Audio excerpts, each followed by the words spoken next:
So மனித உயிர்கள் வந்து விலங்கிலிருந்து தான் பிறக்கக்கூடிய வாய்ப்புகள் இருக்கின்றன அப்படின்ட்டு நம்ம நிறைய தியரிஸ்லாம் பார்க்குறோம்.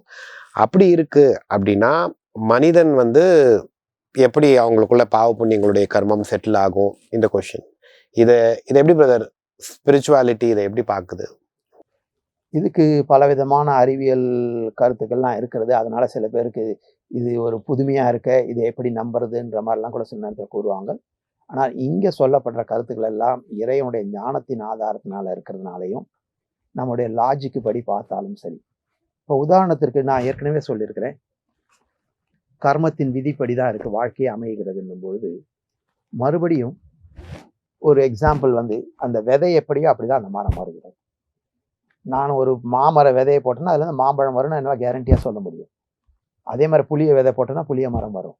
ஸோ அதே போல தான் ஆறறிவுடைய மனிதன் அவனுடைய பிறப்பு இறப்பு எல்லாமே அதே ஆறறிவுடைய மனிதனாகத்தான் பிறந்து வாழ முடியுமே தவிர 5 அறிவுடைய மிருகங்களாக வாழ முடியாது. இது ஏற்கனவே என்னோட இதில் குறிப்பிட்டிருக்குது. ஸோ அந்த மாதிரி வந்து அந்த ஜென்ரேஷன் கேப் இதுவாகிடும்.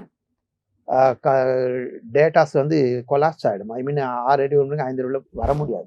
வந்ததுன்னா அந்த சுழற்சியே வந்து தவறாகிவிடும். ஆனால் அதே நேரத்தில் மனிதன் ஒருவனுக்கு தான் அந்த பகுத்தறியும் சக்தி இருக்கிறதுனால தான் செய்யக்கூடிய கர்மத்தை தவறை உணர்ந்து திருந்த ஆரம்பிச்சா மறுபடியும் இந்த உலகம் சரியான பாதையில் வருவதற்கு ஒரு வாய்ப்பு உண்டு. தவறு செய்தவர்கள்லாம் மிருகங்களை ஆவாங்கன்னா எப்படி இந்த உலகம் இன்னைக்கு இருக்குன்னு பார்க்கணும். எல்லா இடத்துலையும் மிருகங்கள் தான் இருக்கும். ஏன்னா ஏதாவது ஒரு தவறு பண்ணிக்கிட்டு தான் இருக்கணும். ஸோ அதனால இருக்கும். ஸோ அதே நேரத்தில் மனிதன் அந்த பகுத்தறியும் சக்தியும் புரிதல் சக்தியும் இருக்கிறதுனால தான் மனிதன் இன்று திருந்துகிறான். மனிதன் திருந்துவதால் மீண்டும் இந்த உலகம் சொர்க்கமாகக்கூடிய வாய்ப்பு இருக்கிறது நாம உறுதியோடு நம்புகிறோம்.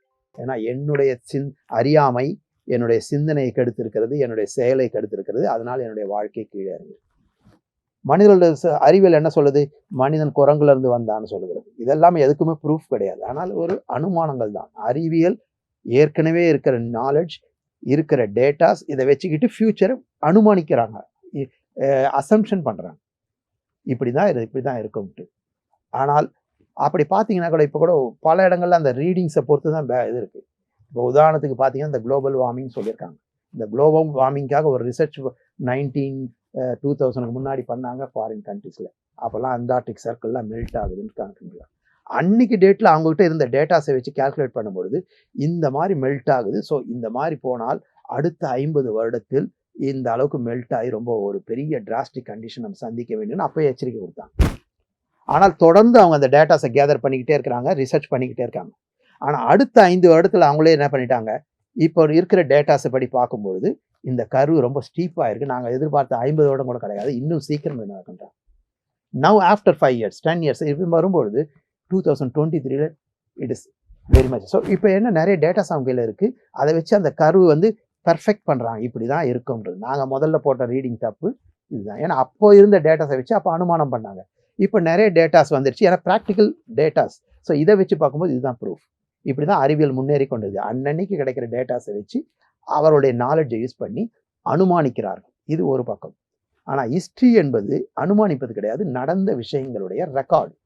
ஸோ நடந்த விஷயங்கள ரெக்கார்டு. இப்போ நான் குரங்குலேருந்து மனிதன் வந்தானுக்கு எந்த ரெக்கார்டும் கிடையாது, இட்ஸ் அனுமானம். ஆனால் மனிதர்கள் ராஜ வாழ்க்கையிலிருந்து இன்னைக்கு ஏழைகளாக பிச்சைகளாக வாழ்ந்து கொண்டு கலந்து ரெக்கார்டு இருக்கு. இப்போ ஹிஸ்ட்ரி ஒரு இந்தியாவோட ரெக்கார்டு எடுத்தாங்களா, ராஜ வாழ்க்கையில் வாழ்ந்துருக்கிறாங்க. அதுக்கு முன்னால் வந்தவங்கள இதிகாசத்தில் பார்த்தீங்கன்னா பாண்டவர்கள், கௌரவர்கள் அப்படின்னா கதைகளை எல்லா இடத்துலையும் பார்த்தா மிக செல்வப்படி தான் வாழ்ந்துருக்காங்க. ஸோ ரெக்கார்டு என்ன சொல்லுது?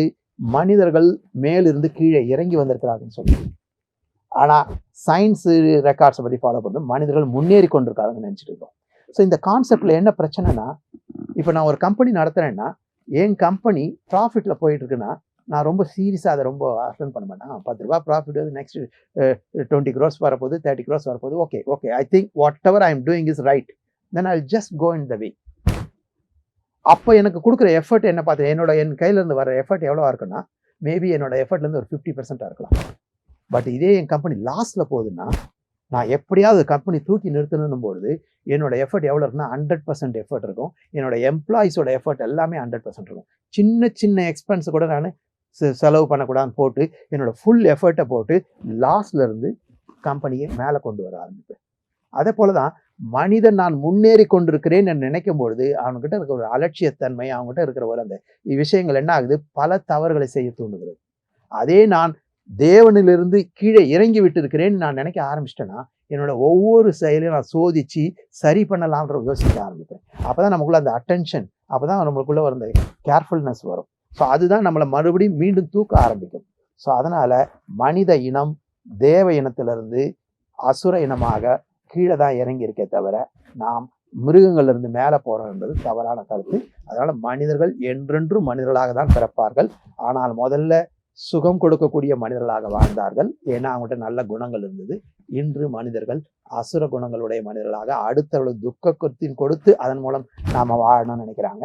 இதுதான் நம்முடைய நிலை. ஆனால் மனிதர்கள் என்றும் மனிதர்களாகத்தான் வாழ்வார். சூப்பர். Well explain. அப்போ மனிதர்கள் என்னைக்குமே தன்னுடைய கர்மத்தின் அனுசாரமாக மிருகங்களாக மாற மாட்டாங்க. ஆனால் மனிதர்கள் தன்னுடைய மிருகம் போல வாழ்க்கையை வாழ்வாங்க. இப்ப அதான் பார்த்துட்டு இருக்கோம் இல்லையா, எல்லாருக்குள்ளயுமே எத்தனை விகாரங்கள் இருக்கு. ஸோ உங்களுடைய எக்ஸ்பிளனேஷன்ல இருந்து ஒரு லீட் கொஸ்டின் நான் கேட்குறேன் பிரதர். ஒரு கேள்வி வந்திருக்கு. நம்ம வந்து மாற்றம் அப்படின்னு சொல்லிட்டே இருக்கோம். ஸோ இந்த உலகம் வந்து ஒரு நல்ல மாற்றத்தை நோக்கி போக போகுது. இந்த கீழான கலியுகம் அப்படிங்கிறது உயர்ந்த சத்தியுகமாக மாறப்போகிறது. இது நம்ம எல்லாருக்குமே ஸ்பிரிச்சுவாலிட்டி சொல்லி கொடுக்கக்கூடிய ஒரு விஷயம். அதோடைய ப்ரூஃப் நம்ம பார்த்துட்டு தான் இருக்கிறோம். ஆனால் இந்த மாற்றம் நடக்கும் பொழுது ஒரு பெரிய துக்கம் தரக்கூடிய அழிவு அப்படிங்கிறத நம்ம கடந்து தான் போகணும். அப்ப அந்த அழிவு எல்லாரையும் துன்புறுத்தும்ல. அப்ப அந்த அழிவு ஏன் நிச்சயிக்கப்பட்டிருக்கு? அந்த அழிவு ஏன் தேவைப்படுகிறது? அந்த அழிவு இல்லாமல் ஒரு புதிய உலகம் வராதா? அப்படி இருக்காதா? இந்த அழிவு துக்கம் தானே. இப்ப நம்ம நாலா பக்கம் பாக்குறோம். நிறைய இடத்துல வார் இருந்துட்டு இருக்கு, எர்த்குவேக்ஸ் வந்துட்டு இருக்கு, ரீசெண்டா நிறைய இடங்கள்ல இயற்கை பேரிடர்கள் நடந்துட்டு இருக்கு. எதுவுமே நார்மலா இல்லை. இது துக்கம் கொடுக்குதே எல்லாருக்குமே.